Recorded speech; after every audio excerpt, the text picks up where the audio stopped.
Trump is scheduled to make his first ever campaign appearance with House Speaker Paul Ryan. Pictured in this tweet from today, signing a bill to protect the rights of sexual assault survivors. In a statement this evening, the chair of the Republican National Committee, Chairman Reince Priebus, said, quote, "No woman should ever be discussed in these terms or talked about it in this manner ever." Joining me now, MSNBC contributor, conservative radio talk show host Charlie Sykes, former Reagan official Linda Chavez, chair of the Center for Equal Opportunity. And Ms. Chavez, I guess I'll just begin with you in responding to this.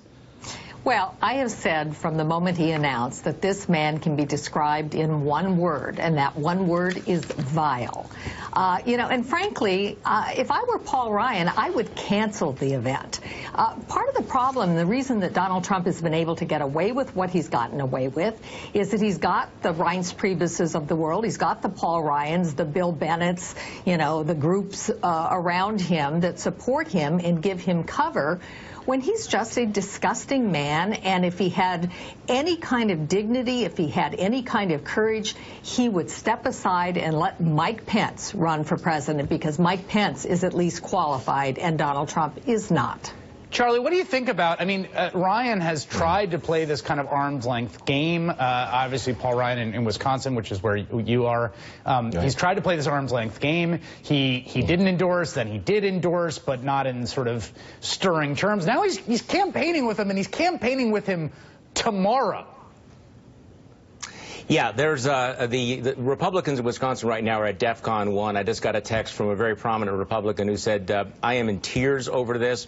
At this point, it's really hard for me to imagine this is going to go ahead, that you would have Donald Trump on the stage with Paul Ryan and Scott Walker and Ron Johnson and every other prominent Republican. I mean, they're trying to figure out, is this going to be same old where nothing ever matters and it's going to blow over? Or is it possible that this is career ending, to stand next to a guy who's talking about sexual assault and find some way to do that? So I'm guessing that right now there's a tremendous amount of scrambling. They're not going to cancel this event. This is a major event for Republicans in Wisconsin. But I certainly would not be surprised if Donald Trump suddenly realized that maybe he should spend some time doing some debate prep rather than coming to Elkhorn, Wisconsin tomorrow. But so you think this is a real test. If it went down, if the cancellation happened, it would be Trump not going, as opposed to Ryan pulling out. Right. Ryan's not going to pull out. This is the First District Fall Fest. This is a major event in Paul Ryan's own district.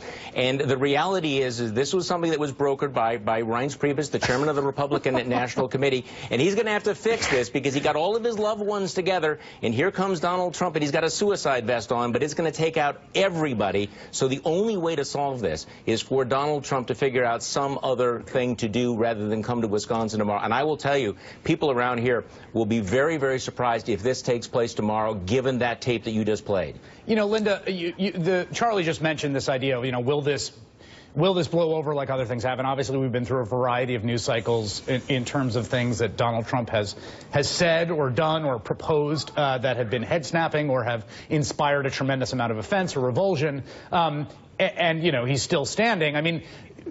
I guess what I think is, even if this idea that he can be felled by something, I think has been proven not true. But at this point, he's behind, and I don't think this news cycle could help.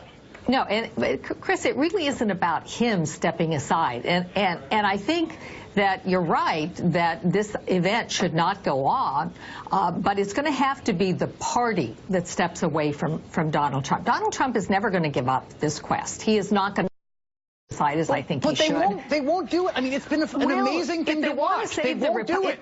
But if they want to save the Republican Party, there are people like me who have been faithful Republicans. I am a hard-nosed conservative. Oh, I know. On across the board, and I cannot abide this man. And if this man is going to represent the Republican Party, then I'm not going to want to have anything to do with it. And I can tell you that I have these conversations all the time with my fellow Never-Trumpers. We want no part of a Republican Party that is exemplified by Donald Trump.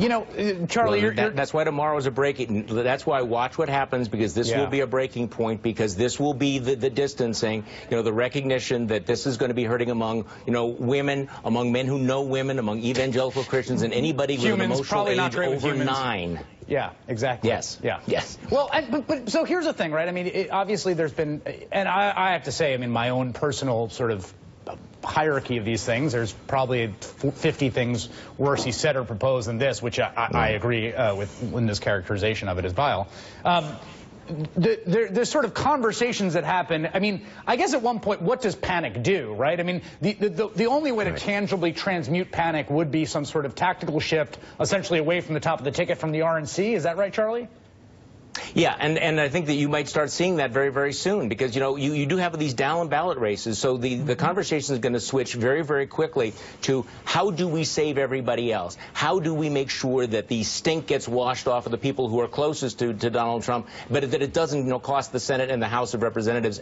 And you are going to see that in a very, very short period of time, I think, because, you know, this is, again, you know, will this be different? I don't know.